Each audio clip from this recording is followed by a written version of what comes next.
पता नहीं एक शेर मीर साहब का मुझे क्यों याद आ रहा है इस वक्त। यूं पुकारे हैं मुझे कूचाए जाना वाले, यूं पुकारे हैं मुझे कूचाए जाना वाले, इधर आवे अबे वो चाक ग्रेबा वाले। ये और बात है कि भाई जॉन का ग्रेबा चाक नहीं है। ख़वातीन और हज़रात, जॉन एलिया।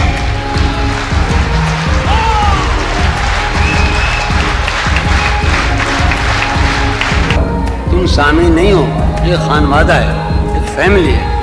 मेरी उल्टी सीधी बातें सुन लो। मुझे जो प्रोजेक्ट किया उस वक्त ने, नाम सलीम जाफरी है, वसीम चिश्ती वगैरह, वसीम चिश्ती और एक आदमी और आया मुसीबुर रहमान। मैं इतना ख़तरनाक पंजाब का आदमी तबाह कर दो। बेदिली क्या यूं ही दिन गुजर जाएंगे, बेदिली क्या यूं ही दिन गुजर जाएंगे, सिर्फ जिंदा रहे हम तो मर जाएंगे। क्या